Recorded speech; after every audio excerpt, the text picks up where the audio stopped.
Hello, guys, and you're welcome to the Journey of a Niger Boy. My name is Pascal, okay, or you can call me Pascali, that you already know. Today, I have a wonderful guest with me. He's a friend, he's a very good friend of mine, and today we'll be talking about how to study or how to get your research for free. No, how to study your research for free. Remember the last time that I spoke to you about studying in Canada for free, and I have brought someone that is studying in Canada for free and he's going to tell you how he did it. So stay tuned and don't leave at all because you don't want to miss anything that he has to say today for you. So let's get ready as we start. Oh, na na na, oh, it's Pascal man. Again. So can we meet you? Okay, so my name is Tolulokwe Olugbenga, and I'm a master's student in the University of New Brunswick. I am currently taking my master's in electrical engineering. Okay. And when it means, or when it says studying for free, what it means is more like in the master's program, there are two different types of routes that you can follow. Okay. You can either apply for a course-based master's program, where you take purely courses, and then, or you can apply for a thesis-based master's where you take some courses, but you would also do like research for like your second year. Okay, I think we will get to that anyway because I already have a video about course-based masters and thesis-based masters. So if you want to know more about that, it is one of my trending videos. So you can go ahead and just watch this video beneath you. So Tolu, you're from Nigeria actually, yeah, but you didn't come from Nigeria. So where were you before you came to Canada? So before I came to Canada, I was in Hungary. Okay. And I lived there for about 4 years. Sorry, 5 years. Ooh. And that was where I did my undergraduate degree. Okay, good. I did it in Hungary. Oh, that's good. So what was your application process like when you want to apply to, when you applied to for masters in Canada? Okay, so if I'm being honest, right? When I finished my undergraduate program in Hungary, okay, I told myself that I want to try to get a master's where I don't have to pay for my master's, right? Okay. So I applied to several universities in Canada, and I also applied to some universities in other places like Estonia, for example. Okay, well, that's good. And because I was applying for research-based masters, it was quite it's quite competitive. That's all I can say. Okay. It's quite competitive, but I got accepted for the University of New Brunswick, and I also got accepted for the university in Estonia that I applied for. Okay, so when you applied for University of New Brunswick, what were those things that was like very important for you to submit in anticipation for your admission? Okay, so applying to the university, the first things first that I feel is very, very important is your transcript. Yes, it is. And also like a statement of interest, because a statement of interest, when the person that's reviewing your application looks at it, they try to get like an idea of who you have, who you what are, experience and you have. what experience you have, and if you're someone that could add value to the program that you are coming for. So, and also your CV as well is also quite essential. I think that's one thing that is really underrated. People don't the act of writing CV or writing resume is something that is really, really important. Even when it comes to some school for undergraduates, they even ask you for your resume. But for masters, I think your resume is the most important thing. You need to be able to put in your experience and everything. Some people have been asking me about grades. I finished with this so grade in my undergrad. Will I be accepted? I said sometimes you have to try your luck, but then you have to not. I wouldn't say the word pad your resume, but then put your resume in a very nice way Yeah. with all your experience, all the responsibility that you've had in the past, and everything that you volunteered to. So I guess you had that when you were applying. Yeah. So like if I could just add something. Okay. When you were speaking, something came to my mind, and that's that don't focus too much on your grade. Yeah. Right? I mean, that's already in the past. All you can do is focus on the present. And like he said, you can always try your luck. But then you should also put it in mind that you are pushing for the best, Yeah. right? And then you have to make your application in a way that shows the person reviewing your application that you are someone that is going to add value to the program, or you are someone that is dedicated or serious minded. Don't just do an application like this, because trust me, you just end up wasting your money. Yeah, definitely. So let's get to the main talk itself. How were you able to get funding to study your masters? What was the process? What did you do? Did you contact the lecturer, or did you just apply to scholarship in the school? Okay, so like I said in the beginning, there are two types of masters, and that's the course-based masters and the masters that involves research. So the course-based masters doesn't come with any funding from the university, but the research masters has the potential of coming with some funding.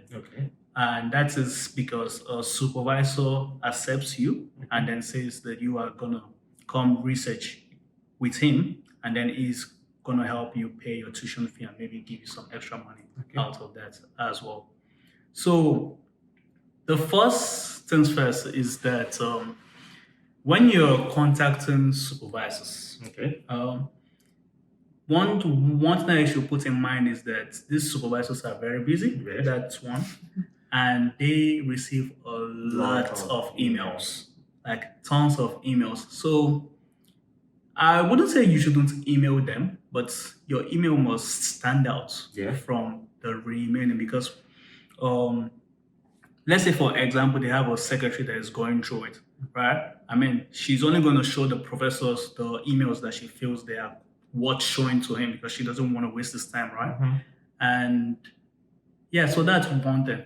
But what most supervisors or most professors do is that they say you have to first apply to the school, university, and get the admission. And then they have, and so when you apply, the university sends your files, or those people that are applied for the research-based masters, they'll send it to the department, and then the department will review it and choose the ones that they want. So what I would advise here, if you want to go through the research medium where you don't have to pay. yes, that's the main thing. First things first is to go through the department website that you are applying to. Go through the professors and look for the professors that are working in the research area that you want to do, or something that you are interested in.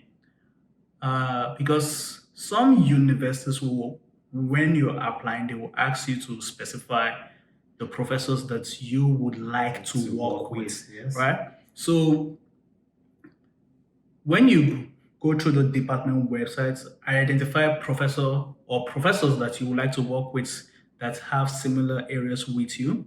When you're writing your statement of interest, you can now specify things that you have done in that area. You get it? So that when the supervisor looks at it, he knows that, okay, this guy could benefit to this research that I am doing. So you write about things in that area, or you write about things that you are interested in doing this, that you have done some research about it, and just show them that you are ready to do the work, because they don't want to waste their money. They don't want to waste their time. Definitely. I know that is one big thing that we need to do. We need to take our time when we are applying. We need to be sure that this is the thing that I want to apply for. It is the right fit for me, and I'm going to try my best in order to compete in this Yeah. Yeah. So when you finally got admitted and you spoke, I assume you spoke to the supervisor Okay. that you wanted, and he offered to fund Fund you, your yeah. research and everything.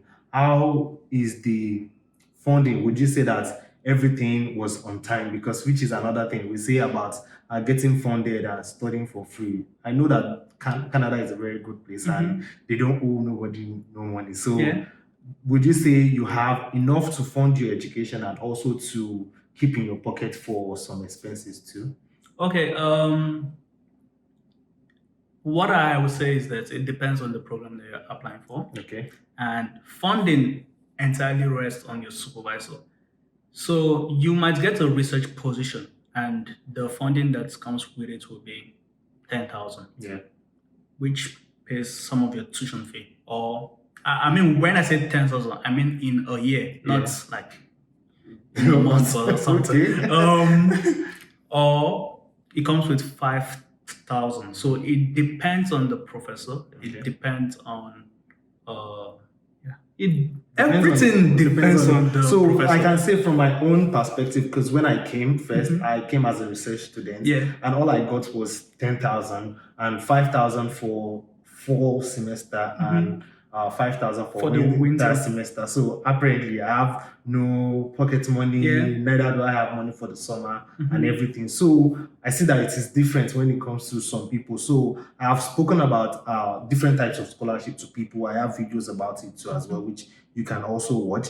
But when it comes to like upkeep, do you feel like you need to work? Because I said to some people that sometimes, depending on what kind of funding you get, if you get a total funding and everything, sometimes it's just best that you concentrate on your research. Or sometimes when you have enough time to even work, do you feel the need to work when you?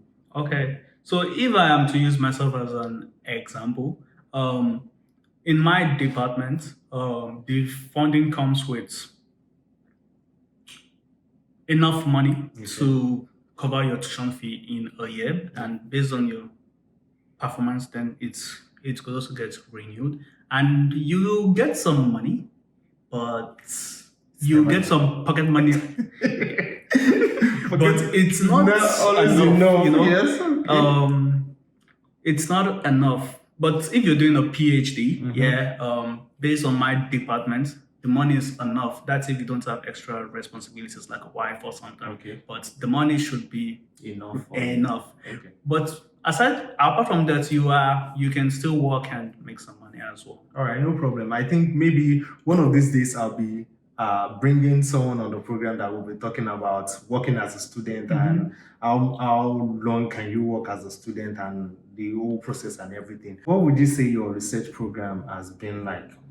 Would you say that you enjoy what you're doing right now, and would you advise anybody to come to Canada and come and do a research program too as well?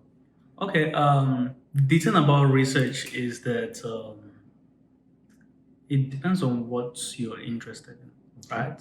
If you find a research based program, or if your supervisor is researching in an area that you're interested in, yeah, I would say that you should come do research. Okay. But if you're just doing it for the money, you might end up being frustrated. That's what I'm just gonna say, because I won't tell you that research is easy, right? But the good thing about it is that you get to learn, and you get better. So when I first came here,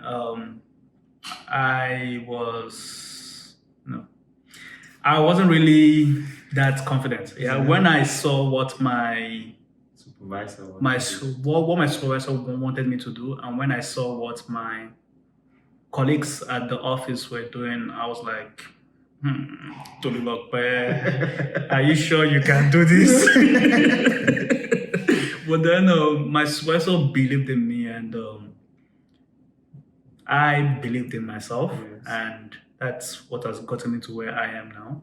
So yeah, that's what I would say. And the thing is that anyone can learn anything. Yes. Anyone can get good at anything. So you might see something that you might be afraid of it at first, but if you are dedicated and if you know what you're doing and this is what you want to do, True. trust me, the sky is the starting point, as they normally say. Definitely. So one thing that I would say to people that are watching now is that there's nothing that is easy to do. If you don't put in time, you don't put in work, it is never easy to do. The same thing with doing my YouTube video. Yeah. If I don't put in time, I don't put in work to have people like you and share or have dedication to whatever I'm doing, I won't be able to continue. Yeah. So, which is good. So finally, before we leave today, what would be that big advice that you have now that you give to any viewer that is watching you at home that are still contemplating whether or not to come and study in Canada, saying, I don't know if I should apply, or I don't know if they will take me, or I don't know if they will do this. What advice do you have for them right now? The thing is that what I'm gonna say is that studying in Canada is a very big opportunity. Yeah.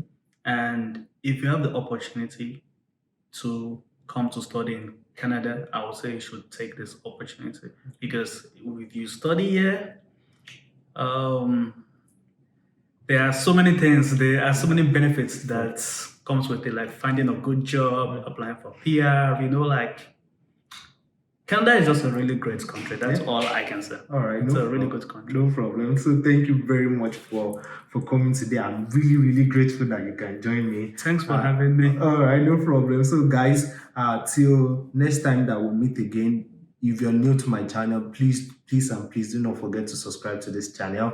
Like my videos. You can watch other videos that I've spoken about different things as they relate to you. And like my videos, share, and click on the notification bell so that next time when I do a video, you can automatically get notified to those videos. I still remain your host, Pascal, aka Pascali, that you already know.